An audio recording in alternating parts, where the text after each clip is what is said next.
Thank you Lord Jesus, glory to God Jesus.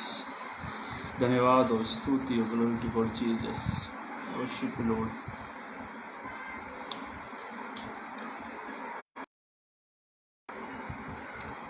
Thank you Lord, thank you Lord. स्तुति स्तुति स्तुति, महिमा हो, महिमा हो, स्तुति, glory to God Jesus.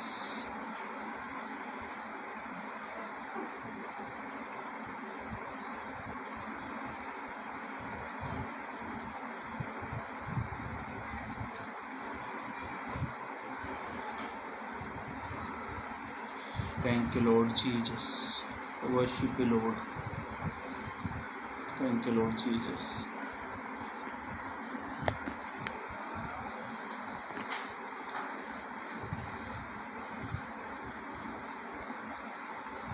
Thank you, Lord. Thank you, Lord. Thank you, Lord Jesus.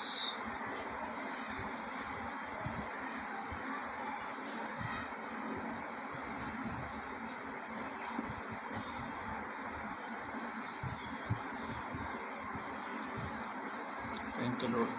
थोड़ा 1-2 minute थोड़ा वेट करेंगे ताकि लोग जुड़ जाए और प्रभु के वचन की सेवकाई का, प्रभु के वचन की सेवा को हम लोग फिर आगे तक बढ़ाएंगे। थोड़ा 1 मिनट थोड़ा वेट करते हैं लोगों को जुड़ने के लिए, ताकि लोग जुड़ जाए, ताकि बहुत से लोग जुड़े और प्रभु के वचन को सुने और प्रभु का वचन उनके जीवन में एक आशीष को लेकर आए। थोड़ा कम 1-2 मिनट थोड़ा वेट करेंगे।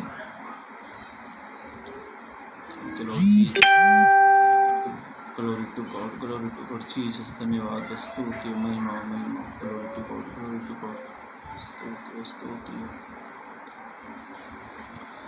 Thank you Lord Jesus.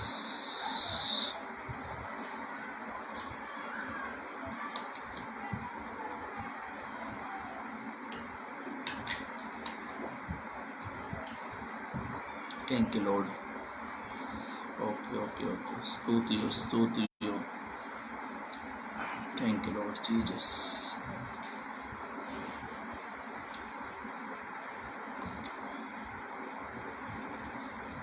Thank you Lord, glory to God Jesus.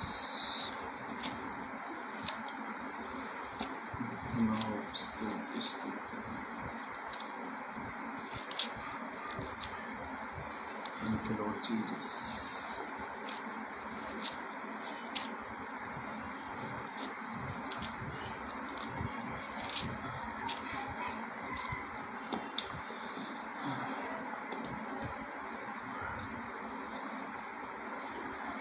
Thank you, Lord. To worship you, Lord Jesus. Glory to God, Jesus. Hallelujah. स्तुति, महिमा, महिमा, महिमा। और मैं 1 मिनट और वेट करूँगा ताकि लोग जितने जुड़ सके उतने जुड़ सकते हैं, ताकि फिर हम आगे की ओर बढ़ेंगे। ओनली 1 मिनट थोड़ा वेट करूँगा मैं।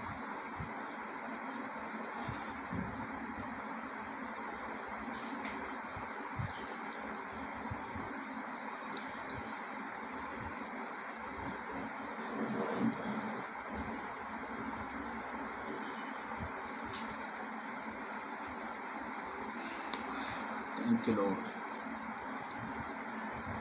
चलिए हम धन्यवाद देता हूँ।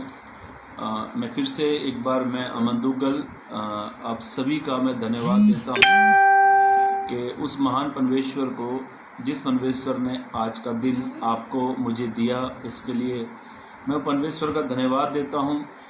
और मैं विशेष करके प्रभु का धन्यवाद इसलिए देता हूँ ताकि प्रभु ने अपने वचन की सेवकाई का मौका मुझे दिया, ताकि मैं लाइव आकर प्रभु के वचन से परमेश्वर की महिमा हम कर सके।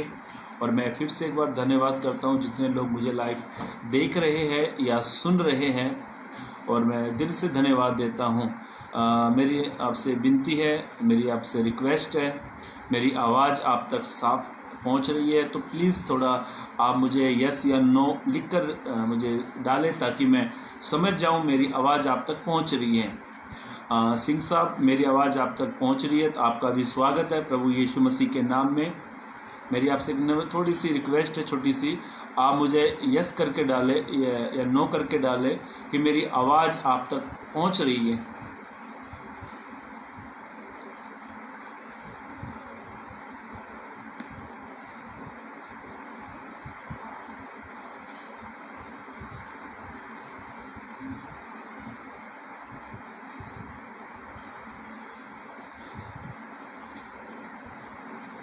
चलेंगे।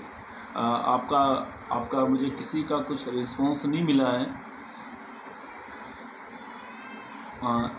सिंह सर, मेरी आवाज़ आप तक पहुंच रही है? आप मुझे सुन सकते हैं? आप यस या नो करके प्लीज़ मुझे थोड़ा टैप कर लिख कर डालें, ताकि मैं समझ जाऊंगा कि मेरी आवाज़ आप तक साफ पहुंच रही है, परमेश्वर का वचन की वाणी आप तक क्लियर तरीके से पहुंच जाए।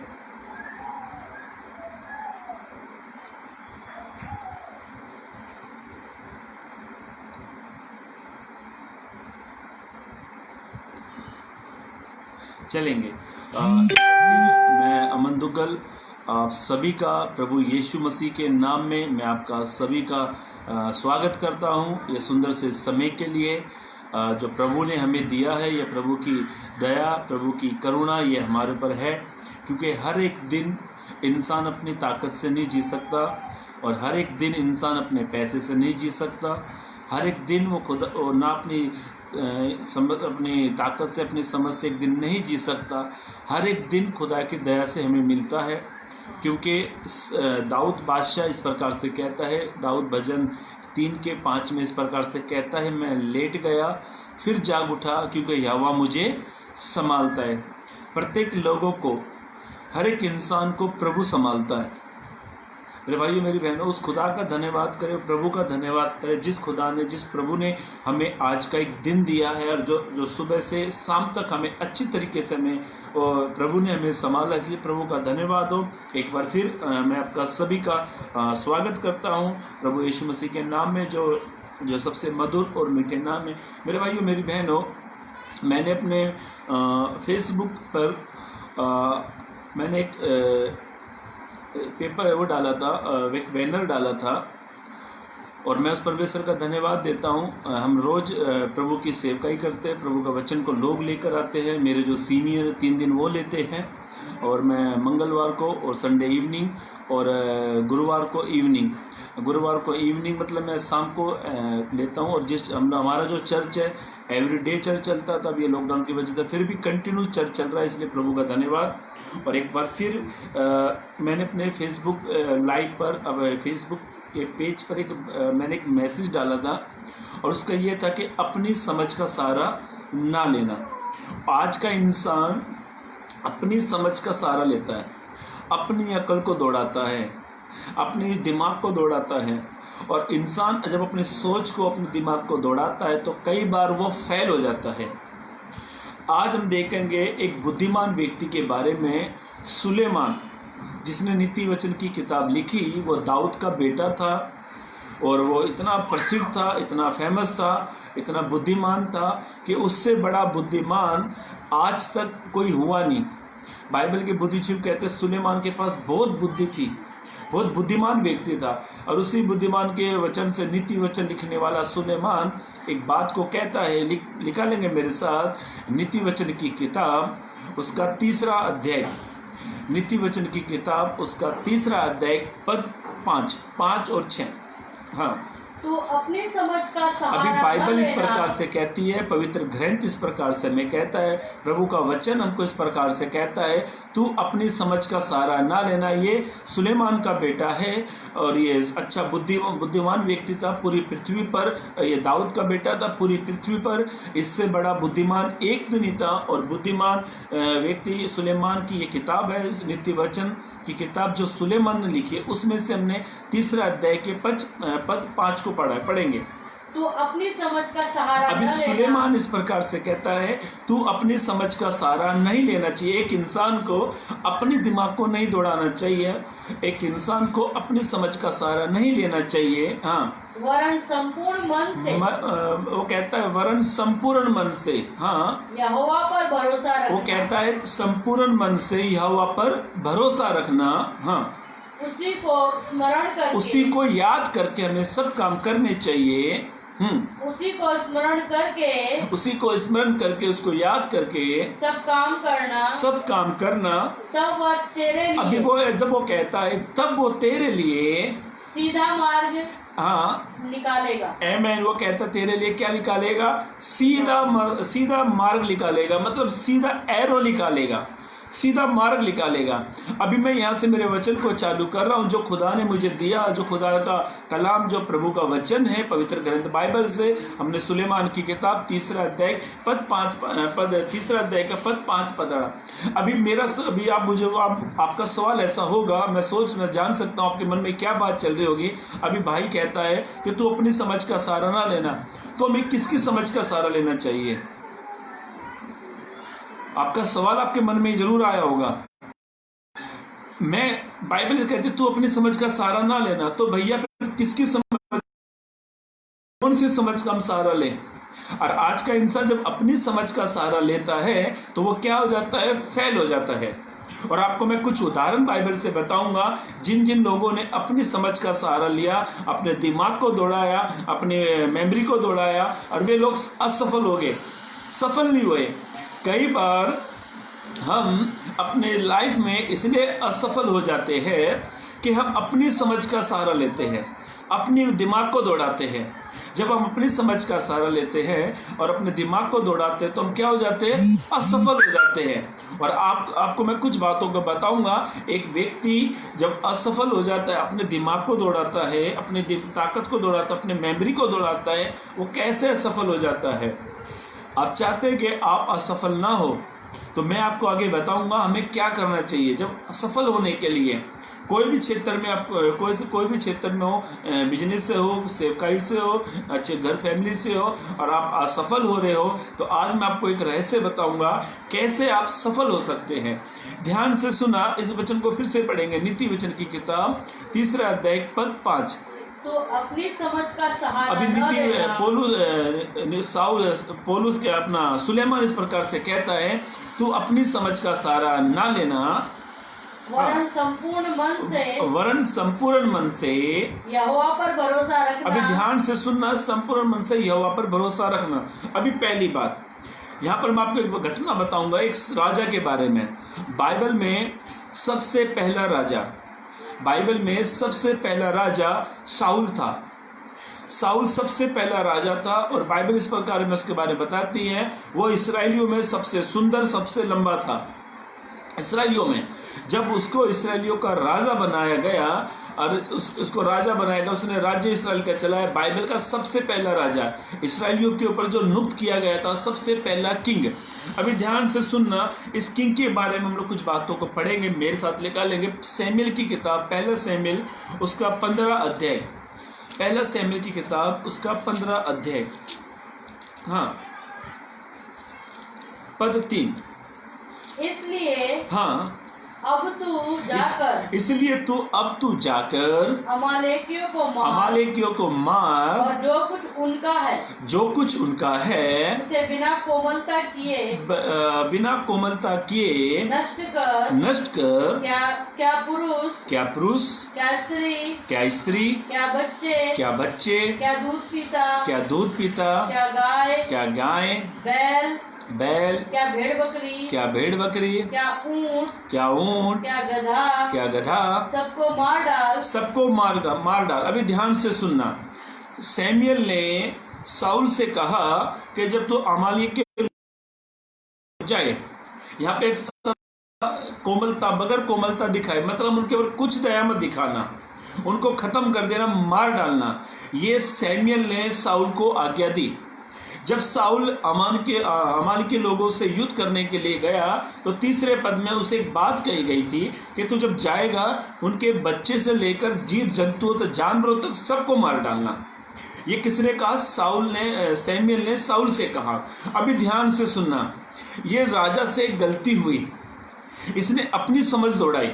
इसे कहा क्या गया था, इसने किया क्या? कई बार प्रभु का वचन हमारे लिए कुछ एक आज्ञा को लेकर आता है, तो हम उस आज्ञा को क्यों नहीं मानते? हम अपनी समझ का सहारा लेते हैं और कहते हैं हम कल इस काम को करेंगे, और कल कभी आता नहीं है। अब ध्यान से सुनो, साउल राजा को एक आज्ञा मिली सैमुएल के जरिए। परमेश्वर का वचन सैमुएल के पास आया, उसने वो बात साउल से कह दी, और साउल से कहा तू जाकर अमानिया के लोगों को मार डालना। और खुदा का वचन, खुदा का कलाम इस प्रकार से बताता, पवित्र ग्रंथ बाइबल हमें इस प्रकार से बताती है, इसे खुदा की एक आज्ञा मिली। इसे एक आज्ञा मिली। और क्या आज्ञा मिली? तो अमानी के लोगों को जाकर मार डालना। और उसके बाद में इससे क्या घटना घटी? इसका 17 पद 18 पद 19।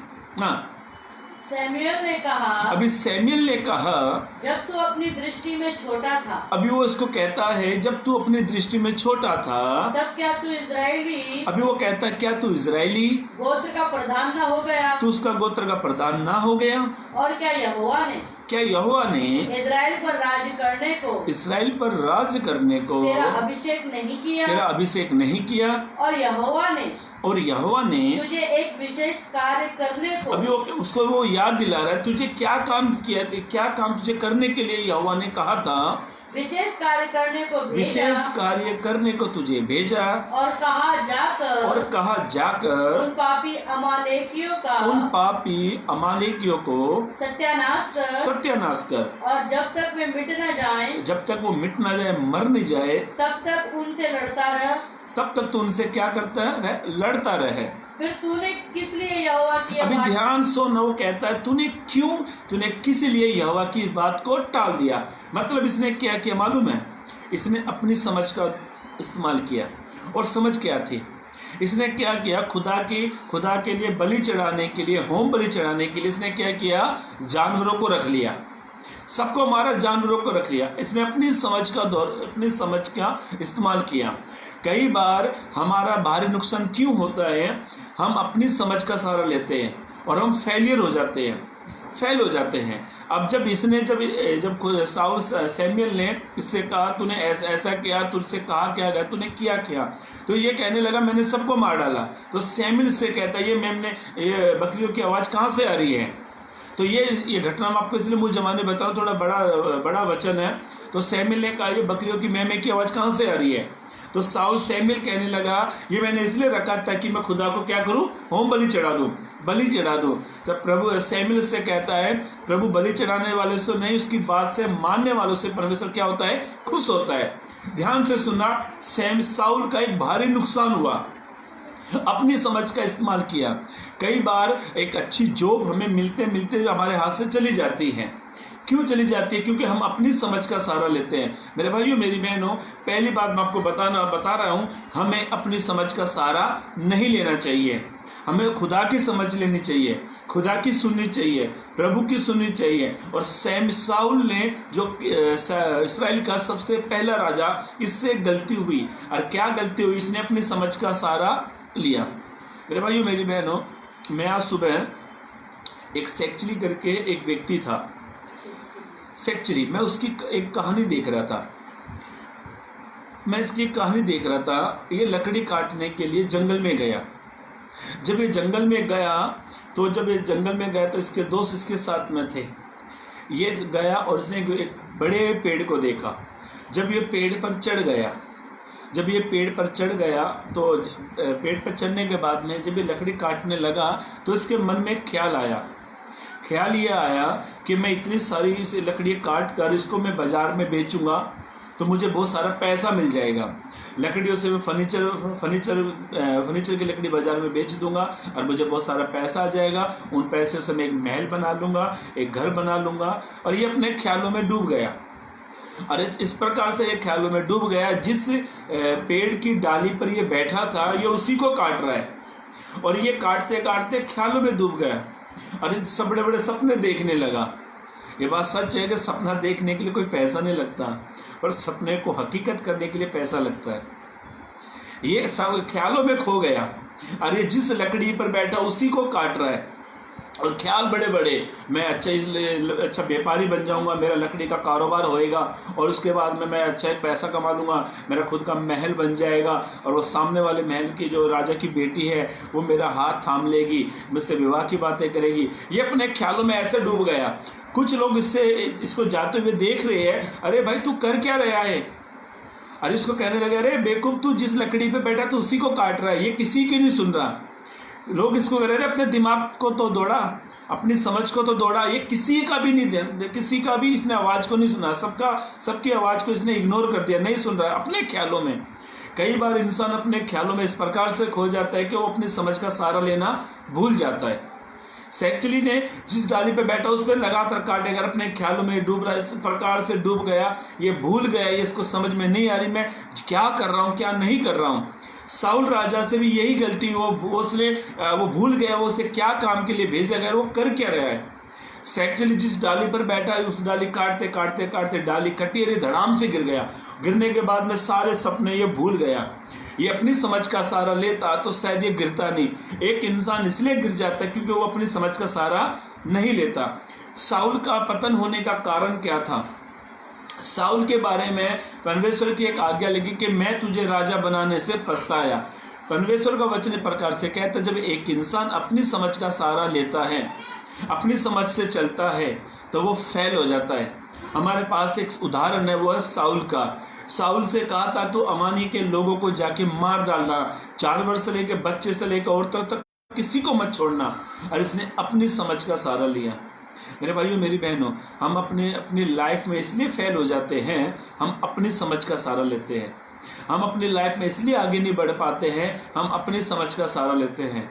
हम ये नहीं पूछते मैं जो काम कर रहा हूँ प्रभु को ठीक है कि लगता है कि नहीं लगता है, जिस रास्ते पे मैं जा रहा हूँ वो रास्ता ठीक है या नहीं है, जो काम मैं कर रहा हूँ वो ठीक है या नहीं है, मैं कौन सी दिशा में दौड़ रहा हूँ ये ठीक है या नहीं है। हमको क्या लगता है हम जो कर। साउल को ऐसा लगा यार मैं यहाँ से भेड़ बकरी लेकर आ गया, मैं होम बलि चढ़ाऊंगा, प्रभु खुश हो जाएगा, प्रभु मुझसे खुश हो जाएगा, मुझे प्रमोशन मिल जाएगा। कई बार लोग ऐसे सोचते हैं, पर ऐसा नहीं होता है। जो हम लोग सोचते खुदा वैसा नहीं सोचता। ध्यान से सुनो, इसके बारे में कहा गया कि साउल के बारे में कहा गया मैं तुझे राजा बनाने से पछताया। इसकी असफलता का कारण क्या था? इसने अपनी समझ का सहारा लिया। हो सकता है मेरे भाइयों मेरी बहनों हम अपनी मिनिस्ट्री में फेल है, हो सकता है हम अपने परिवारों में फेल है, हो सकता है हम अपने बिजनेस में फेल है, हो सकता है हम अपने काम धंधे में फेल है, हो सकता है हमारी मिनिस्ट्री बढ़ नहीं पा रही है, हो सकता है हम अपने आत्मिक उन्नति में नहीं बढ़ पा रहे। हम क्यों नहीं बढ़ पा रहे हैं? इसका एक रीजन है, हम अपनी समझ का सहारा लेते हैं। इसलिए साउल कहता है, पौलुस इस प्रकार से कहता है, सुलेमान इस प्रकार से कहता है कि तू अपनी समझ का सहारा ना लेना।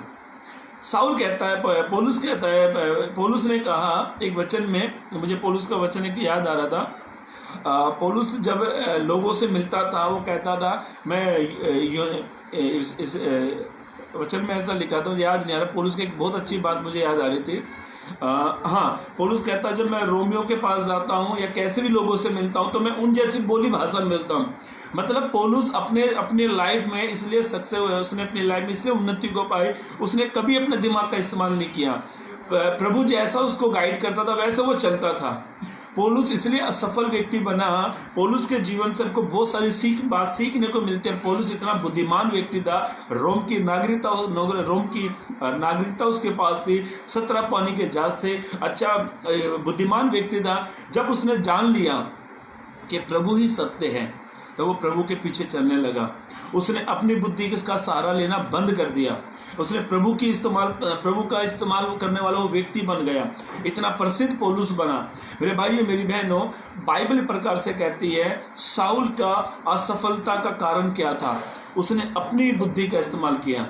और बाइबल प्रकार से कहती है, पवित्र ग्रंथ इस प्रकार से कहते हैं, परमेश्वर खुद उसके बारे में कहता है कि मैं तुझे राजा बनाने से पछताया। क्यों ये घटना घटी? क्यों परमेश्वर उसके बारे में ऐसा कहा? उसने अपनी बुद्धि को इस्तेमाल किया। और आज का विषय क्या है? हमें अपनी बुद्धि का इस्तेमाल नहीं करना चाहिए। हमें अपनी बुद्धि का इस्तेमाल कभी नहीं करना चाहिए। हमें खुदा से पूछना चाहिए, प्रभु जो मैं काम कर रहा हूँ वो ठीक है या गलत है। और मैंने मैसेज का क्या नाम डाला? मैंने अपनी मैसेज का नाम डाला, हमें अपनी बुद्धि का इस्तेमाल नहीं करना चाहिए, प्रभु से पूछना चाहिए। साउल इतना बुद्धिमान व्यक्ति, सुलेमान इतना बुद्धिमान व्यक्ति, वो कितने अच्छे तरीके से कहता है कि तू अपनी बुद्धि अपनी समझ का सहारा नहीं लेना। और सुलेमान ने कई बार ऐसा कहा, सब व्यर्थ। शुभ उपदेश की किताब में सुलेमान ने ये शब्द को कई बार दोहराया। इतना बड़ा बुद्धिमान व्यक्ति, इतना अच्छा राजा, इतना अच्छा किंग, इतना अच्छा राजा, इतना बुद्धिमान व्यक्ति जिसे सब लोग मिलने के लिए आते थे, वो ऐसा कहता है सब कुछ व्यर्थ है। क्यों वो व्यर्थ कहता है? क्योंकि वो कहता है ये सब कुछ क्या है, हवा के पकड़ने के समान है। मेरे भाई मेरी बहनों, ध्यान से सुनो, साउल की असफलता का कारण क्या था? आज रात अपने जीवन से पूछना, प्रभु मैं सफल क्यों नहीं हो रहा हूँ? हो सकता है हम अपनी बुद्धि इस्तेमाल कर रहे हैं, हो सकता है हम अपने दिमाग को इस्तेमाल कर रहे हैं, हमारे पास अच्छा नॉलेज है हम उसे इस्तेमाल करते हैं, हमारे पास अच्छा ज्ञान है हम उसको इस्तेमाल करते हैं, हमारे पास अच्छा धन संपत्ति है हम उसे इस्तेमाल करते हैं। पर ध्यान से सुनना मेरे भाई मेरी बहनों, यदि हम अपनी समझ का सहारा ले रहे हैं तो प्रभु कहता है तू अपने समझ का सहारा नहीं लेना। इसका सैमुएल की किताब 3 अध्याय, सैमुएल की किताब 3 अध्याय 13 अध्याय, पहला सैमुएल की किताब 13 अध्याय, पहला सैमुएल की किताब उसका 13 अध्याय पद 3 और 4। पहला सैमुएल की किताब 13 अध्याय पद 3 पद 4। तब योनातान ने फलिस्तियों की उस चौकी को जो गिबा में थी मार लिया। इसका समाचार फलिस्तियों के कानों में पड़ा। इसका ध्यान से सुनना, मैं इस घटना को आपको थोड़ा सा बता दूं तब आपको समझ में आएगा। जिसके पास बाइबल है वो देख ले, पहला सैमुएल की किताब 13 अध्याय। यहाँ पर ऐसा लिखा, फिलिस्तीय लोगों से जब युद्ध करने के लिए साउल और उसका बेटा योनातान जब ये युद्ध करने के लिए गए थे, तो जब बाइबल ऐसा करती है साउल की उम्र 30 वर्ष का साउल था जब वो युद्ध करने के लिए गया। और बाइबल इस प्रकार से कहती है, उसका दूसरे से पढ़ेंगे, दूसरे पद। फिर साउल ने, ध्यान से सुनना, फिर साउल ने इजराइलियों में से 3,000 पुरुषों को साउल ने इस्राएलियों में से 3,000 पुरुषों को मार डाला, अपने लिए चुन लिया, उसने अपने लिए चुन लिया। और उनमें से 2,000 साउल के साथ में थे, मिकमाश में बेतेल के पहाड़ पर रहे, और 1,000 योनातान के साथ बिन्यामीन के गिबा में रहे। 1,000 उसका बेटा जो योनातान था वो उसके साथ में रहे, और दूसरे सब लोगों को उसने अपने डेरों में जाने को विदा किया, अपने डेरे में डालने के लिए विदा किया। तब योनातान ने, अभी ध्यान से सुनना, तब योनातान ने फिलिस्तियों की उस चौकी को जो गिबा में थी मार लिया। और इसका समाचार फिलिस्तियों के कानों में पड़ा। तब साउल ने सारे देश में नरसिंगा फुकवा कर यह कहला भेजा। इब्री लोग सुने, मतलब प्रभु के लोग सुने, और सब इस्राएलियों ने यह समाचार सुना कि साउल ने फिलिस्तियों की चौकी को मारा है, और यह भी की फिलिस्ती इजराइल से घृणा करने लगे। फिलिस्ती लोग इसराइल लोगों से घृणा करने लगे। ध्यान से सुनो, अब इसका क्या करो, इसका 9 पद पढ़ो। 9 पद। तब साउल ने कहा होम बलि और मेल बलि मेरे पास लाओ। होम बलि मेल बलि मेरे पास लाओ। तब उसने होम बलि को चढ़ाया। जो ही वो होम बलि को चढ़ा चुका, जब उसने होम बलि को चढ़ा दिया, तो क्या देखता है कि सैमुएल आ पहुंचा। अभी सैमुएल वहाँ पर आ पहुंचा, और साउल उससे मिलने और नमस्कार करने को निकला। साउल उससे मिलने के लिए, उससे नमस्कार करने के लिए मिला। सैमुएल ने पूछा तूने क्या किया? साउल ने कहा, अभी ध्यान से सुनो, घटना इस प्रकार से है। सैमुएल ने साउल से कहा था, तू 7 दिन मेरा इंतजार करना, तू 7 दिन मेरा वेट करना। इन लोगों ने क्या किया, युद्ध के टाइम तक इन्होंने इंतजार नहीं कहा। जब इन्होंने युद्ध कर लिया, युद्ध करने के बाद सैमुएल वहां पर आया, तो सैमुएल ने कहा, मैंने तुमसे एक आज्ञा दी थी कि तुम 7 दिन मेरा क्या करना, इंतजार करना।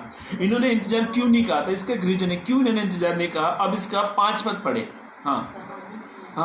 पढ़ो 5 पद। 13 का 5। फिलिस्ती इस्राएल से युद्ध करने के लिए इकट्ठे हो गए। वे युद्ध करने के लिए इकट्ठा हो गए, अर्थात 30,000 रथ, अर्थात 30,000 लोग। ये किसके लोग हैं? फिलिस्ती लोगों के।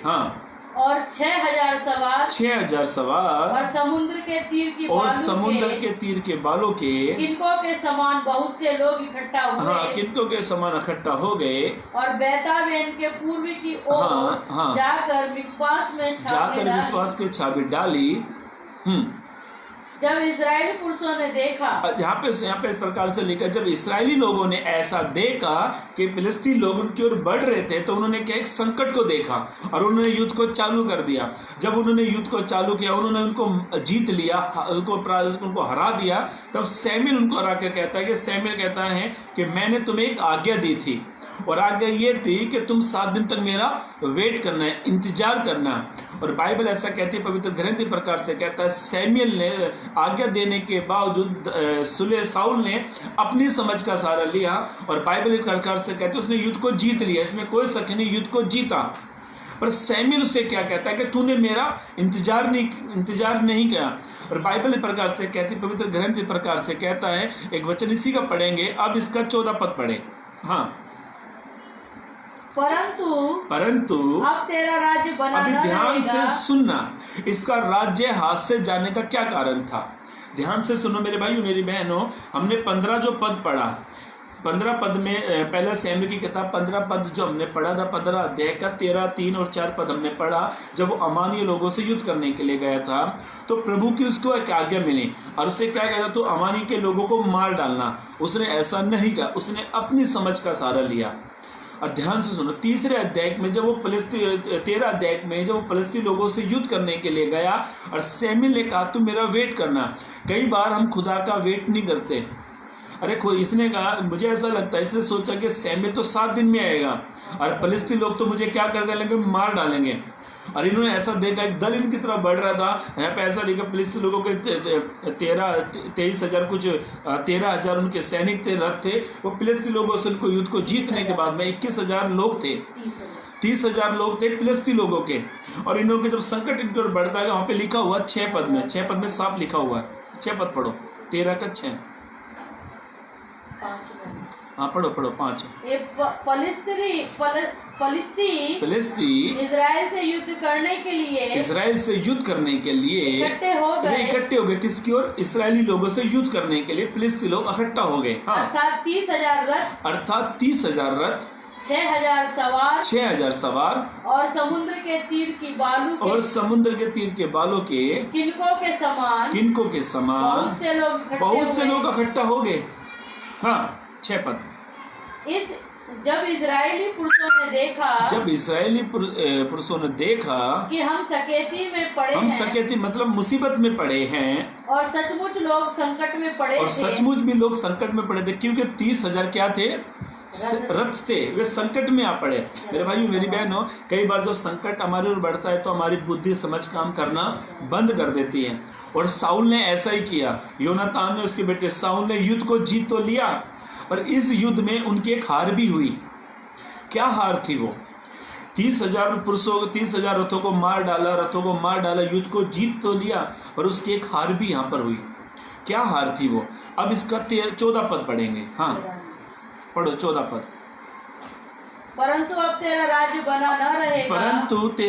बना न रहेगा। यहोवा ने अपने लिए एक ऐसे पुरुष को चुन लिया है जो उसके मन के अनुसार हो। ध्यान से सुना, साउल का पतन का कारण, उसके हाथ से राजा का पद छीन लिया गया, राज उसके हाथ से चला गया। और पूरी बाइबल में कहीं भी ऐसा नहीं लिखा कि साउल के घराने का व्यक्ति इसराइल पर राजा बना, कहीं भी नहीं लिखा। एक छोटी सी गलती, कई बार एक छोटी सी गलती हमें बड़ी बड़ी समस्या को लेकर जाती है। कई बार एक छोटा सा जख्म पूरे शरीर को हिला देता है। हमारे शरीर में कोई लकड़ी का कुछ तिल्ली विल्ली घुस जाती है या कुछ घुस जाता है तो बड़ा दर्द करता है। इतने बड़े शरीर को एक छोटा सा दर्द हिला देता है।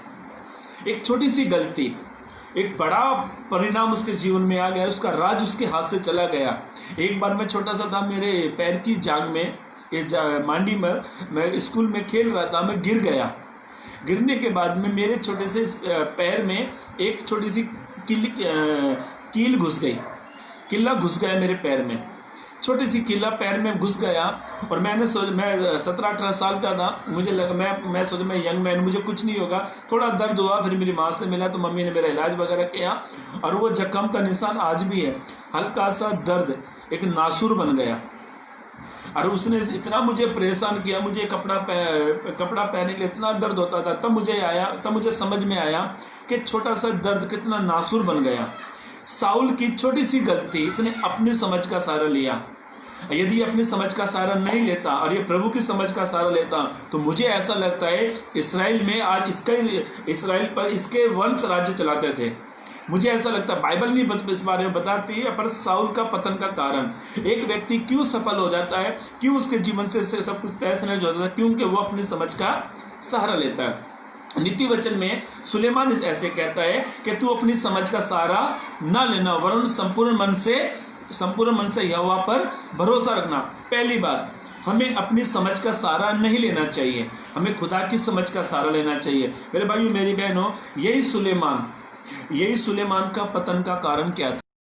ये सुलेमान इतना बुद्धिमान व्यक्ति, इतना अच्छा इसने भवन बनाया, एक प्रभु का भवन बनाने वाला व्यक्ति, इतना बुद्धिमान व्यक्ति, इतना इंटेलिजेंट व्यक्ति, इससे बड़ा बुद्धिमान व्यक्ति पूरी दुनिया में नहीं था।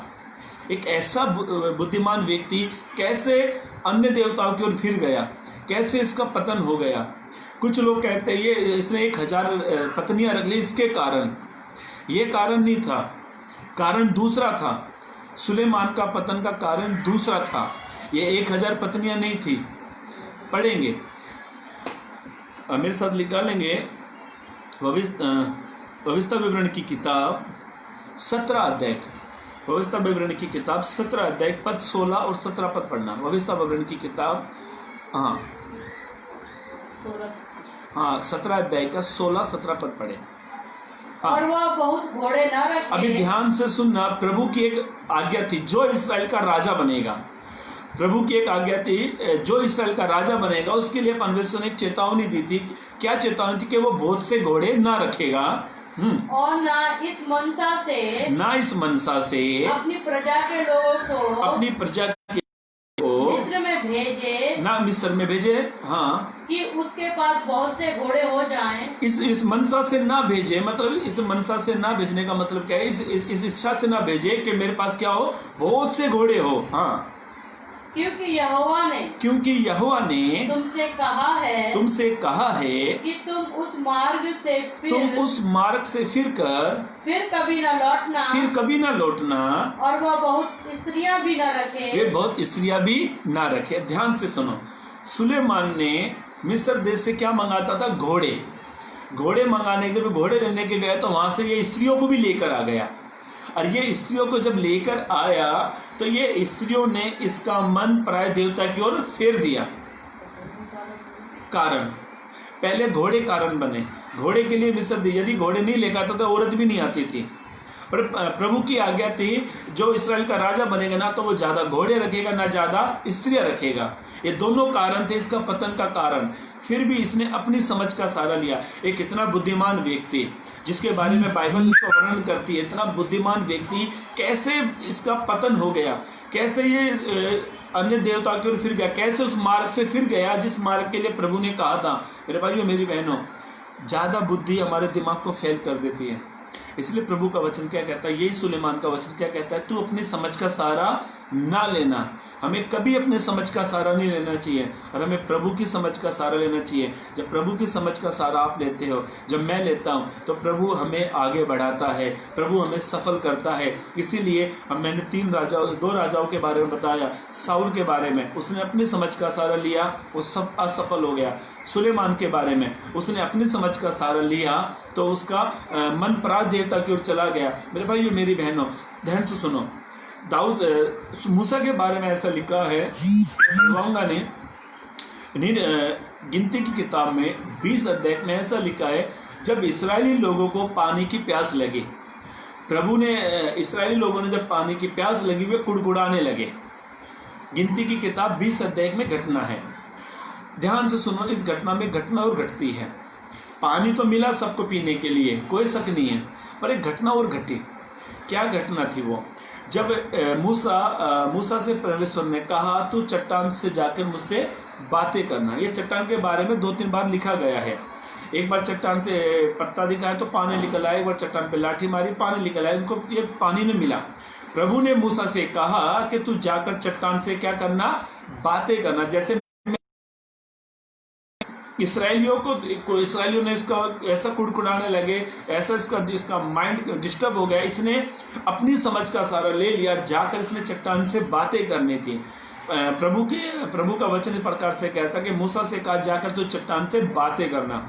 इसने इतना क्रोधित हो गया। जब इंसान क्रोधित होता है ना तो वो अपनी समझ का सहारा लेता है और वो फेल हो जाता है। इसने चट्टान से बातें करने की जगह इसने लाठी ली, जो लाठी इसके पास में थी, वो लाठी प्रभु की लाठी जिसके पास में थी, जिसके कारण इसने बड़े बड़े काम भी मिस्र देश में किए, वो लाठी इसने चट्टान में मारी। पानी तो निकला, इसराइलियों को पानी भी मिला, पर प्रभु का वचन इसके पास क्या आता है कि तुझसे क्या कहा गया था, तू जाकर चट्टान से बातें करना, पर तूने इसराइलियों के सामने मेरे नाम को क्या किया, अशुद्ध ठहराया, पर तू इन लोगों को कनान देश में लेकर नहीं जा सकता। एक भारी नुकसान, अपनी समझ का सहारा लिया। कनान जो देश है वहाँ पे ऐसा लिखा है, वहाँ पे दूध और मधुर की धारा बहती है, वो एक आशीष का देश है, वो स्वर्ग को दर्शाता है। मेरे भाइयों मेरी बहनों, यदि हम अपनी समझ का सहारा लेते हैं तो हम फेल हो जाते हैं। मैंने 3 लोगों का उदाहरण बताया। पहली बात, हमें अपनी समझ का सहारा नहीं लेना चाहिए। वापस नीति वचन की किताब में आएंगे, फिर आगे और बढ़ेंगे, जल्द से जल्द खोलेंगे। हाँ, तो अपनी समझ का सहारा ना लेना। अभी बाइबल इस प्रकार से कहती है, नीति वचन लिखने वाला सुलेमान इस प्रकार से कहता है, तू अपनी समझ का सहारा ना लेना, यहोवा पर भरोसा रखना। अब दूसरी बात, पहली बात हमने सीख ली है, पहली बात प्रभु का वचन हमने देख लिया है, हमें अपनी समझ का सहारा नहीं लेना। अब दूसरी बात, हमें परमेश्वर पर भरोसा रखना चाहिए। पहली बात, हमें अपनी समझ का सहारा नहीं लेना चाहिए। अब दूसरी बात, संपूर्ण मन से, मतलब सच्चे हृदय से हमें खुदा पर क्या करना चाहिए, भरोसा रखना चाहिए। एकदम पक्का भरोसा, अटल भरोसा। एक वचन में ऐसा लिखा है, पढ़ेंगे मेरे साथ, भजन संहिता की किताब 56, भजन संहिता की किताब 56 उसका 3रा पद, Psalms 53 Psalms 56 3रा पद पढ़ेंगे। जिस समय, अब बाइबल प्रकार से कहती है, भजन संहिता की किताब 56 अध्याय 3रा पद पढ़ रहे हैं, जिस समय मुझे डर लगेगा, मैं तुझ पर भरोसा रखूंगा। नीति वचन हमने जो 3 का 5 पढ़ा, वहां पे ऐसा लिखा है, तो संपूर्ण मन से तू यहोवा पर भरोसा रखना। और भजन संहिता की किताब में ऐसा पढ़ा है, तू जिस समय तुझे डर लगेगा उस समय तू क्या करना, यहोवा पर भरोसा रखना। नीति वचन में ऐसा लिखा है, तू संपूर्ण मन से, संपूर्ण हृदय से, सच्चे हृदय से खुदा पर भरोसा रखना। आज खुदा पर हम किस प्रकार का भरोसा, वायरस आ रहा है इस वजह से भरोसा रख रहे हैं? नहीं, ये वायरस आज है कल जाएगा, इसमें कोई शक नहीं है। हमारे पास्टर ऐसा कहते हैं, जो लोकल ट्रेन चलती है ना मुंबई शहर में, उसमें 2 गाड़ी चलाने बैठते हैं। एक जब वीटी से करजत की तरफ आती है तो वो ये दशा में लेकर आता है, और फिर जो करजत से वापस वीटी की ओर आती है, 2 ड्राइवर बैठते हैं, दोनों उसको अप एंड डाउन चलाते हैं। वैसे ये बीमारी भी है, आती भी है जाती भी है। आज ये वायरस आया, ये कल को ये जाएगा भी। किसको पता था ये वायरस आएगा? किसी को भी नहीं आया, किसी को भी नहीं मालूम था, किसी को भी नहीं मालूम था कि भारत में वायरस आएगा। बाइबल ऐसा कहती है, जिस समय तुझे डर लगे। आज लोग डर रहे हैं, बहुत बुरी तरीके से डर रहे हैं, पर मेरे भाई मेरी बहनों, प्रभु कहता है, मैंने तुम्हें डर के नहीं परंतु सामर्थ की आत्मा दी है। बाइबल प्रकार से कहती है, हमें डरना नहीं है, संपूर्ण मन से, एक अच्छे हृदय से, हमारे मन से खुदा पर भरोसा रखना चाहिए। और बाइबल ऐसा कहती है, जिस समय तुझे डर लगे उस समय तो क्या करना, भरोसा रखना। भरोसा मेरे भाई मेरी बहनों, इस वायरस को देखकर भरोसा मत रखना। ये भरोसा ऐसा रखो, ये एक बीमारी आएगी जाएगी भी, और भी आएगी, समस्या कभी कम नहीं होने वाली, पर अपना भरोसा ऐसा रखो ताकि खुदा आपके भरोसे को देखकर सलाम करे। प्रभु देखे, आपके विश्वास को देखे, आपके भरोसे को देखे। और सुलेमान ऐसा कहता है, तू अपनी समझ का सहारा ना लेना और उन संपूर्ण मन से यहोवा पर भरोसा रखना। ध्यान से सुनो, मैं एक राजा के बारे में आपको पढ़ाऊंगा, मेरे साथ निकालेंगे। दूसरा इतिहास की किताब, हाँ, दूसरा इतिहास की किताब 14 अध्याय, हाँ, दूसरा इतिहास की किताब 14 अध्याय पद पहला पढ़ेंगे। हाँ, अंत में अबिय्याह अपने पुरखाओं के संग सो गया। हाँ, और उसको दाऊदपुर में मिट्टी दी हाँ, गई। उसको दाऊदपुर में मिट्टी दी गई। और उसका पुत्र आसा, उसका बेटा आशा उसके स्थान पर राज्य करने लगा। ये आशा राजा था और अपने पिता के मरने के बाद उसने इसराइल पर राज्य किया। हाँ, इसके दिनों में 10 वर्ष तक देश में चैन रहा। अभी 10 वर्ष तक मतलब 10 साल तक इसके देश में क्या था? चैन था। कोई तकलीफ नहीं थी, कोई समस्या थी, कोई प्रॉब्लम नहीं थी। वैसे ही हम भी ठीक ठाक थे, सब कुछ ठीक ठाक चल रहा था। अचानक कोरोना वायरस घुस आया। जब ये घुस आया तो इसने तहलका मचा दिया। एक ही देश में इसने आतंक मचा दिया इस वायरस ने। आशा राजा के जीवन में जब आशा राजा ने जब राज्य चलाया 10 साल तक इसके राज्य में सब कुछ ठीक ठाक था, सब कुछ ठीक ठाक चल रहा था। अचानक क्या हुआ? अब इसका नौबत पड़े। उनके विरुद्ध 10 लाख। अचानक क्या हुआ? उनके विरुद्ध क्या है? 10 लाख की पुरुषों की सेना। हाँ, 10 लाख पुरुषों की सेना। 10 लाख पुरुषों की सेना और 300 रथ लिए हुए। और 300 रथ लिए हुए। जेरा नामक एक कुशी निकला। एक व्यक्ति का नाम था जेरा नामक एक व्यक्ति वहाँ से निकला। मारेसा तक आ गया। तब आशा उसका अभी ध्यान से सुनना। तब ये आशा उसका सामना करने को चला और मारेसा के निकट साप्ता नामक एक जगह थी, वो तराई थी। हाँ, युद्ध की पाती बांधी गई। जब पहले के टाइम में युद्ध होता था तो पहले युद्ध की पाती बांधी जाती थी, आधे इधर और आधे उधर। ध्यान से सुनो, आशा को नहीं पता था, जैसे हमको नहीं पता था कि ये वायरस आ जाएगा। हमको नहीं पता था, किसी को भी नहीं मालूम था ये वायरस आ जाएगा। इंडिया के अंदर वायरस आ गया, किसी को नहीं मालूम था। वायरस आ गया, कोई नो प्रॉब्लम। वायरस आज है, कल। अपना भरोसा प्रभु पर रखो, अपना विश्वास प्रभु पर रखो। आशा के जीवन में जब उसने राज्य चलाया, जब वो राज्य पर बैठ गए, 10 वर्ष तक उसके राज्य में सब कुछ ठीक था, कोई समस्या नहीं थी। अचानक विपत्ति आ पड़ी। जब अचानक विपत्ति आ पड़ती है ना, जब अचानक तकलीफ आ पड़ती है, अचानक दर्द आ पड़ता है, अचानक बीमारी आ पड़ती है, तो संपूर्ण मन से यहोवा पर भरोसा रखना। आशा राजा ने ऐसा ही किया। पढ़े इसका। हाँ, 11। तब आशा ने अपने परमेश्वर यहोवा की यो दुहाई दी। हे यहोवा, जैसे तू सामर्थी की वो कहता है जैसे तू सामर्थ्य की सहायता करता है, कर सकता है। वो कहता है कोई शक नहीं है इसमें। वो कहता है हे प्रभु तू सामर्थ्य की सहायता कर सकता है, इसमें कोई शक नहीं है। वैसे ही शक्तिहीन की भी। हाँ, हे हमारे परमेश्वर यहोवा हमारी सहायता कर। मेरे भाइयों मेरी बहनों, नीति वचन में क्या लिखा है? तू अपनी समझ का सहारा ना लेना, वरन संपूर्ण मन से, एक अच्छे हृदय से, अच्छे मन से प्रभु पर भरोसा रखना। हाँ, क्योंकि हमारा भरोसा, वो कहता क्योंकि हमारा भरोसा तुझी पर है। आमीन, तुम्ही पर है। मेरे भाइयों मेरी बहनों, ध्यान से सुनना। अपना भरोसा खुदा पे रखो, अपना विश्वास खुदा पे रखो। वहां पे लिखा सच्चे मन से खुदा पर भरोसा रखो। तू अपनी समझ का सहारा ना लेना, और उन संपूर्ण मन से यहोवा पर भरोसा रखना।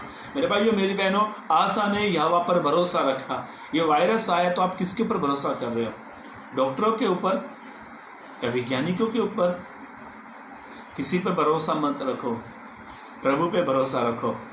जब आप प्रभु पे भरोसा रखते हो, भजन संहिता 31 अध्याय के पहले पद में ऐसा लिखा है, जब मैं यहोवा पर भरोसा रखता हूँ तो मुझे लज्जित होना नहीं पड़ेगा। जब आप प्रभु पे भरोसा रखते हो, प्रभु पे विश्वास रखते हो, तब प्रभु आपको कभी लज्जित नहीं होने देगा। आगे पढ़ेंगे, हाँ जल्दी पढ़ेंगे। और तेरे नाम, क्योंकि हमारा भरोसा, वो कहता है क्योंकि यकीन हमारा पूरा भरोसा तेरे ऊपर है, तुझी पर है। और तेरे नाम का भरोसा करके हम इस भीड़ के विरुद्ध आए हैं। हे यहोवा तू हमारा परमेश्वर है। वो कहता तू हमारा परमेश्वर है। मनुष्य तुझ पर प्रबल होने न पाएगा। वो कहता है इंसान प्रभु के ऊपर कभी, प्रबल का मतलब वो प्रभु के ऊपर ताकत नहीं दिखा सकता, मतलब इंसान प्रभु के ऊपर हावी नहीं हो सकता। हाँ, तब यहोवा ने, अभी ध्यान से सुनो, तब यहोवा ने कुशियों को आशा और यहूदियों के सामने मार डाला और कुशी भाग गए। ध्यान से सुनो, कितने लोग थे मालूम है? 10 लाख। और रथ कितने थे? 300। एक आशा राजा ने इंसानों से सहायता नहीं मांगी। आशा राजा जानता है मेरी सहायता न पूरब से, न पश्चिम से, न उत्तर से, न दक्षिण से, न आगे से, न दाएं से, न बाएं से, न पीछे से। वो जानता था मेरी सहायता ऊपर से आती है। जब आप प्रभु पे भरोसा रखते हो ना, तो आपकी सहायता प्रभु करेगा, ना कोई इंसान करेगा। ध्यान से सुनो, सुलेमान ऐसा कहता, नीति वचन 3 अध्याय के 5 पद में, तो संपूर्ण मन से यहोवा पर क्या करना? भरोसा रखना। आशा राजा ने 10 लाख पुरुषों को भगा डाला, 300 रथ भाग जगे। ध्यान से सुनो, सहायता प्रभु से मांगो जो सहायता करने वाला है। भाई एक मैंने कैसे सुना था, लोग ऐसा कहते हैं, मांगो उसी से जो दे दे खुशी से। मांगो उसी से जो दे दे खुशी से और कहे ना किसी से। खुदा से मांगो तो खुदा किसी को आपके बारे में किसी से ना कहेगा। सहायता खुदा से मांग लो। जब आप खुदा से सहायता मांगते हो तो खुदा आपकी सहायता करता है। और आशा राजा ने कहा, हे प्रभु, तू सहायता करने वाला, मेरी सहायता तू कर। और बाइबल ऐसा कहती है, पवित्र ग्रंथ इस प्रकार से कहता है, 10 लाख पुरुषों को उसने मार भगाया, 300 रथ। और आशा राजा को कहीं पूरे वचन में आप ध्यान से पढ़ लेना, ये मेरा सवाल आपके लिए है, ध्यान से पढ़ लेना। दूसरा इतिहास की किताब 4 अध्याय, कहीं भी ऐसा 14 अध्याय में ऐसा लिखा है, कहीं भी आशा राजा को ये नहीं पता था कि अचानक विपत्तियां पड़ेगी, कहीं भी नहीं लिखा है। जैसे आज मुझे नहीं पता था कि अचानक विपत्तियां पड़ेगी, इससे मत घबराओ, पर इस विपत्ति में प्रभु पे विश्वास करो, प्रभु पे भरोसा रखो। तब वो ऐसा कहता है, कलाम में ऐसा लिखा है, जब हम प्रभु पे भरोसा रखते हैं, वचन आप पढ़ेंगे तो आपको बहुत अच्छा लगेगा। मेरे साथ निकालेंगे इर्मिया की किताब 17 अध्याय, इर्मिया 17 अध्याय पद 8। पहले 5 भी पढ़ लेना। इर्मिया 17 का 5। यहोवा यूं कहता है, श्रापित है वह पुरुष जो मनुष्य पर भरोसा रखता है। इस दुनिया में 2 प्रकार के मनुष्य हैं। ध्यान से सुनना, मैं आपसे क्या कहना चाहता हूँ। इस दुनिया में 2 प्रकार के इंसान हैं। एक वो जो इंसान पर भरोसा रखता है, एक वो जो खुदा पर भरोसा रखता है। जो इंसान पर भरोसा रखता है वो हारेगा, और जो खुदा पर भरोसा रखेगा वो जीतेगा। यहाँ पे ऐसा लिखा है, इर्मिया भविष्यवक्ता इस प्रकार से कहता है, श्रापित है वो मनुष्य जो इंसानों पर भरोसा रखता है। इंसान पर भरोसा रखना बंद करो, खुदा पे भरोसा रखो। एक व्यक्ति इसी का, अब इसका 7 पद पढ़े। हाँ, धन्य है वो पुरुष। अभी इर्मिया भविष्यवक्ता इस प्रकार से कहता है, ये कुछ नीति वचन से ऐड वचन है। ये यहाँ पर ऐसा लिखा है, धन्य है वो पुरुष जो यहोवा पर भरोसा रखता है, जिसने परमेश्वर को अपना आधार माना है। मेरे भाइयों मेरी बहनों, नीति वचन 3 का 5 में क्या लिख पड़ा था? ना लेना, वरन संपूर्ण मन से यहोवा पर भरोसा रखना। सुलेमान इस प्रकार से कहता, तू संपूर्ण मन से, सच्चे मन से खुदा पर भरोसा रखो। मेरे भाइयों मेरी बहनों, ध्यान से सुनना। इर्मिया की किताब 17 के 7 में ऐसा लिखा है, उनको कहता है, धन्य है वो व्यक्ति। कौन व्यक्ति धन्य है? जो खुदा पर भरोसा रखता है। जब आप खुदा पर भरोसा रखते हो तो खुदा ऊपर से आपके बारे में एक आवाज आएगी, ये बेटी धन्य है, ये बेटा धन्य है। ये कोरोना वायरस में भी हम खुदा पर भरोसा कर बैठे हैं कि खुदा आज इस वायरस को जरूर भगाएगा। खुदा के सामने कुछ नहीं टिकता। 10 लाख पुरुषों की सेना ने क्या कही? आशा राजा ने, हे प्रभु, हे परमेश्वर, क्या मनुष्य तुझ पर प्रबल होंगे? नहीं। 10 लाख पुरुषों की सेना भाग उठी। वो जानता था, बाइबल ऐसा कहती है, मैं भजन संहिता की किताब में ऐसा लिखा, भजन 123 के पद में ऐसा लिखा है, मैं अपनी आंखें पर्वत की ओर लगाऊंगा। मुझे सहायता कहाँ से मिलेगी? मुझे सहायता यहोवा की ओर से मिलेगी जो आकाश पृथ्वी का करता है। 21 में भी ऐसा लिखा, भजन संहिता 121 में भी, और भजन संहिता 123 पद में भी ऐसा लिखा है, स्वर्ग में विराजमान परमेश्वर, मैं अपनी आंखें तेरी ओर लगाता हूँ। मेरे भाइयों मेरी बहनों, सुलेमान इस प्रकार से कहता है। वापिस नीति वचन की किताब में आएंगे, 3 पद 5 फिर से पढ़ेंगे। नीति वचन की किताब 3 अध्याय पद 5।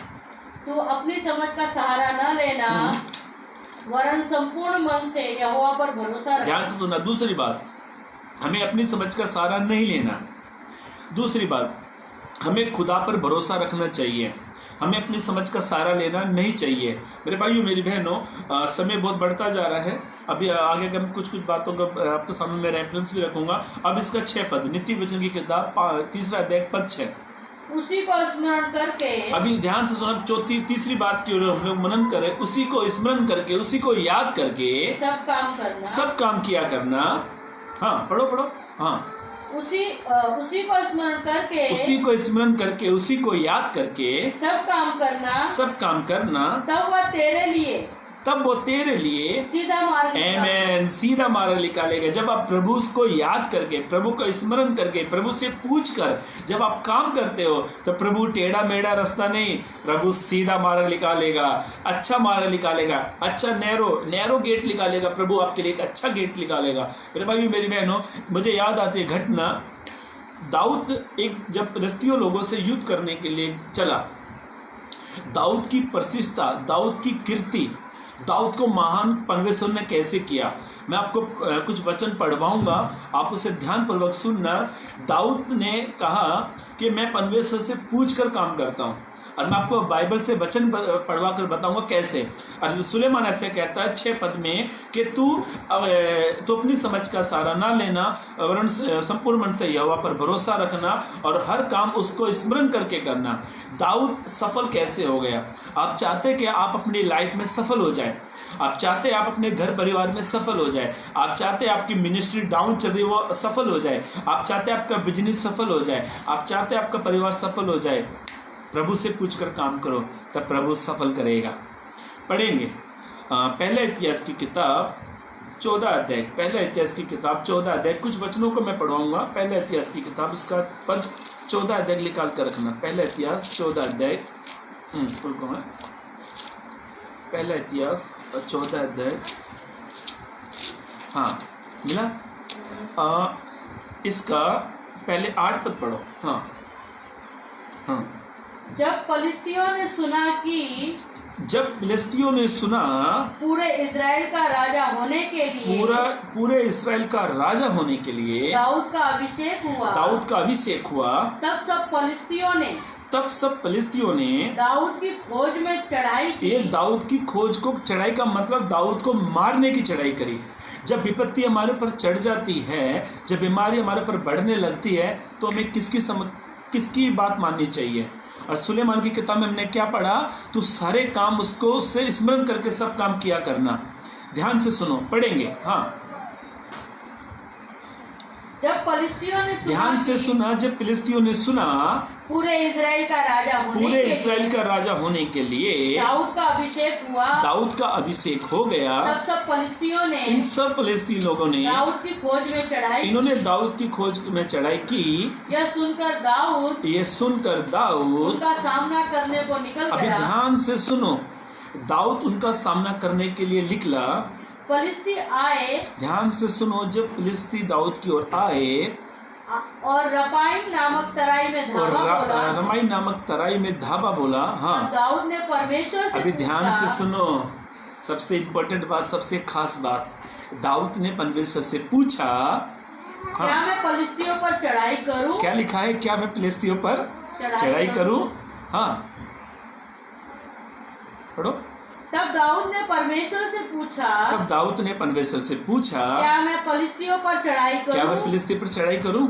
और क्या तू उन्हें मेरे हाथ में कर देगा? क्या उन्हें मेरे हाथ में करेगा? ध्यान से सुनो, क्या प्रभु से पूछते कभी? प्रभु मैं इस दोस्तों के पास चला जाऊं, प्रभु मैं इससे मिलने के लिए चला जाऊं, प्रभु मैं इससे जाऊं, प्रभु मैं इसके पास चला जाऊं, प्रभु मैं लोगों में खड़ा हूं, किन में खड़ा हूं? कभी प्रभु से पूछते हैं? नहीं। नीति वचन की किताब में क्या लिखा है? वचन में हमने पढ़ा है, उसी को स्मरण करके सब काम किया करना। और दाऊद के बारे में कितनी अच्छी बात लिखी है। दाऊद पूछता है परमेश्वर से। मुझे ऐसा लगता है कभी भी हम प्रभु से कुछ पूछते हैं, प्रभु मैं इस काम को कर लूं क्या?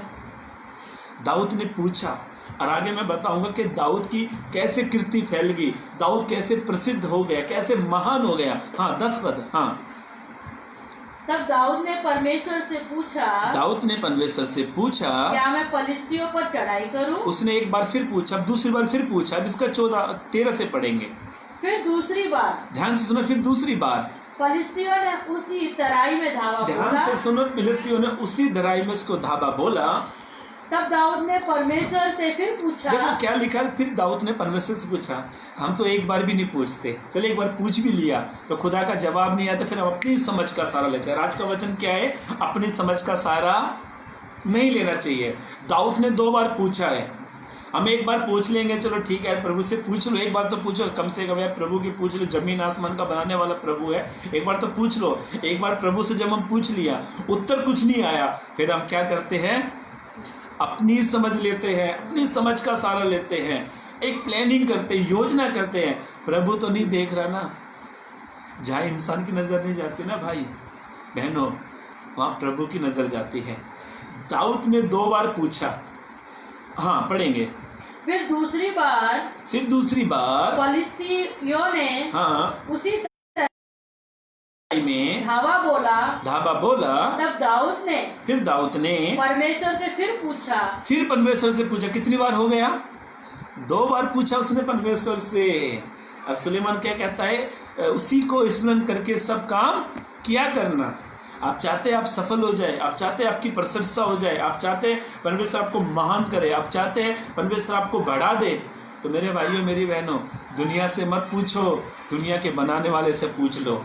जब आप दुनिया के बनाने वाले से पूछोगे ना, तो वो आपको महान करेगा, कीर्ति करेगा। और ऐसा लिखा है 16 पद पढ़ो, 16 और 17 पद पढ़ो। हाँ, इसी का परमेश्वर की इस आज्ञा के ध्यान से सुना। तब परमेश्वर की एक आज्ञा उसके लिए आई, इसी आज्ञा के अनुसार, परमेश्वर की इस आज्ञा के अनुसार दाऊद ने किया और इजराइलियों ने फिलिस्तियों की सेना को गिबोन से लेकर गेजेर तक मार लिया। तब दाऊद की कीर्ति, ध्यान से सुनो, दाऊद की कीर्ति, दाऊद की प्रशंसा, दाऊद की महानता सब देशों में फैल गई। एक देश में नहीं, सब देशों में फैल गई। और यहोवा ने सब जातियों के मन में उसका भय भर दिया। मेरे भाइयों मेरी बहनों, जब आप अपनी समझ के अनुसार काम करते हो, आप फेल होते हो।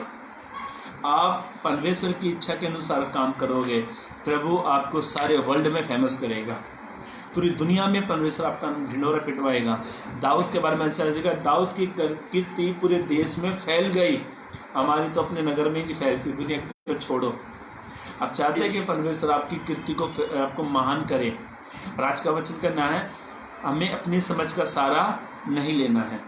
दाऊद यदि अपनी समझ का सहारा लेता तो वो फेल हो जाता। दाऊद ने 2 बार परमेश्वर से पूछा, तीसरी बार तो प्रभु का ऑर्डर आ गया, और ऐसा ऑर्डर आया, उसने फिलिस्ती लोगों को मार दिया और दाऊद की कीर्ति पूरे वर्ल्ड में फैल गई, पूरी दुनिया में फैल गई। मेरे भाई मेरी बहनों, ध्यान से सुनो, परमेश्वर की इच्छा के अनुसार काम करो। हमें क्या पढ़ा था? भजन संहिता नित्य वचन की किताब 3 अध्याय के 6 पद में, उसी को स्मरण करके, मतलब उसी को याद करके तू सब काम किया करना। जब आप परमेश्वर से पूछकर, परमेश्वर को स्मरण करके आप काम करोगे, प्रभु आपकी कीर्ति को फैलाएगा। दुनिया में परमेश्वर आपको महान करेगा, दुनिया में परमेश्वर आपको ऊंचा करेगा। दुनिया की मत सुनो, दुनिया बनाने वाले की सुन लो। जब आप उसकी सुनते हो तो परमेश्वर आपको नीचे नहीं, परमेश्वर आपको ऊंचा करेगा। वो आपको पूंछ नहीं, वो आपको सिर ठहराएगा। दाऊद की प्रशंसा फैल गई। तीसरी बात, पहली बात हमने सीखी, हमें अपनी समझ का सहारा नहीं लेना चाहिए। साउल ने अपनी समझ का सहारा लिया, वो फेल हो गया। सुलेमान ने अपनी समझ का सहारा लिया, वो फेल हो गया। इसीलिए हमें अपनी समझ का सहारा नहीं लेना चाहिए, हमें परमेश्वर की समझ का सहारा लेना चाहिए। दूसरी बात, हमें इंसानों पर भरोसा नहीं रखना चाहिए। वहाँ पे ऐसा लिखा नित्य वचन की किताब में, संपूर्ण मन से यहोवा पर भरोसा रखना चाहिए। दूसरी बात, हमें केवल परमेश्वर पर भरोसा रखना चाहिए। तीसरी बात, नित्य वचन का 3 अध्याय का 6 पद में ऐसा लिखा, पहली लाइन में, उसी को स्मरण करके सब काम किया करना। सुलेमान दाऊद ने इस परमेश्वर के स्मरण करके काम किया। द बाइबल में ऐसा लिखी है, हमें उसकी इच्छा के अनुसार काम करना चाहिए। अब आखिरी पद पढ़कर हम समाप्त करेंगे, वापस से नीति वचन की किताब में आएंगे। अब उसका 6 पद फिर से पढ़े। उसी को स्मरण करके सब काम करना तब वो तेरे लिए सीधा मार्ग निकालेगा। आखिरी बात, प्रभु हमारे लिए सीधा मार्ग निकालेगा। दुनिया के रास्ते टेढ़े मेढ़े हैं, प्रभु हमें सीधा मार्ग निकालेगा। ऐसा मार्ग निकालेगा जिस मार्ग में प्रभु हमें महान करेगा, हमारे लिए सफलता करेगा, हमारे आशीष देगा, हमारा छुटकारा करेगा। सीधा मार्ग। यीशु ने ऐसा कहा यूहन्ना 14 अध्याय के 6 पद में, मार्ग सत्य जीवन मैं ही हूँ। मार्ग सत्य जीवन कौन है? यीशु है। मेरे भाइयों मेरी बहनों, ध्यान से सुनो। आप अपनी समझ का सहारा कभी मत लेना, परमेश्वर की समझ का सहारा लो। आप दुनिया पे भरोसा मत रखो, प्रभु पे भरोसा रखो। अब अपने हर काम, अपने स्मरण, सब काम परमेश्वर को स्मरण करके सब काम करो, तब वो हमारे लिए एक सीधा मार्ग निकालेगा। सीधा मार्ग निकालेगा, वो मार्ग जो खुदा की ओर पहुंचता है। दुनिया में हर एक मार्ग में दुख होंगे, दुनिया के हर एक मार्गों में तकलीफ होगी, हर एक मार्ग में दर्द होगा, पर प्रभु के मार्ग में कोई दर्द नहीं है। सीधा मार्ग है, वो मार्ग एक अनंत काल की ओर ले जाता है, अनंत जीवन की ओर ले जाता है। इसलिए यीशु ने कहा, मार्ग सत्य जीवन मैं हूँ, बिना मेरे जारे कोई खुदा के पास नहीं पहुँचता है। परमेश्वर हमारे लिए सीधा मार्ग निकालता है, अच्छा मार्ग निकालता है, आशीषित मार्ग निकालता है। मेरे भाइयों मेरी बहनों, नीति वचन की किताब 3 अध्याय के 5 और 6 पद को फिर से पढ़ेंगे। फिर से मैं इसको रिवीज करके आपको खत्म कर दूंगा। पढ़ेंगे। हाँ, तू अपनी समझ का सहारा न लेना, वरन संपूर्ण मन से यहोवा पर भरोसा रखना, उसी को याद करके सभी काम किया करना, तब वो तेरे लिए सीधा मार्ग निकालेगा। यीशु क्या है? सीधा मार्ग। यीशु सीधा मार्ग निकालेगा, अच्छा मार्ग निकालेगा। यीशु ही मसीह मार्ग है, उसके बिना कोई खुदा के पास नहीं पहुंच सकता। दुनिया के मार्ग को मत ढूंढो, यीशु को ढूंढ लिया तो आप खुदा के मार्ग पे पहुंच जाएगा। खुदा के मार्ग पे आप चलोगे तो खुदा आपको अनंत काल के जीवन पर लेकर जाएगा। वो मार्ग है जो हमें अनंत काल की ओर पहुंचाता है। मेरे भाइयों मेरी बहनों, हमने 4 बातें सीख ली। फिर से मैं रिवीज करके इसको आपको बताकर खत्म करूंगा। हमें अपनी समझ का सहारा नहीं लेना चाहिए, हमें खुदा की समझ का सहारा लेना चाहिए। हमें इंसानों पर भरोसा नहीं रखना चाहिए, हमें प्रभु पर भरोसा रखना चाहिए। हमें इस हर एक काम खुदा को स्मरण करके सब काम करने चाहिए। और आखिरी बात, प्रभु हमारे लिए सीधा मार्ग निकालेगा। यीशु ही सीधा रास्ता है, यीशु ही सीधा रास्ता है। दुनिया के रास्ते टेढ़े हैं, यीशु ही सीधा रास्ता है। इसलिए यीशु ने खुद ही कह दिया, मार्ग सत्य जीवन मैं हूँ, बिना मेरे द्वारा कोई खुदा के नहीं पास जा सकता। प्रभु आपको इस सब वचनों के जरिए आशीष दे, इस पर चलने के लिए मदद और सहायता करे। और आप किसी की भी प्रार्थना की विनती है या रिक्वेस्ट है, प्लीज़ आपसे विनती आपको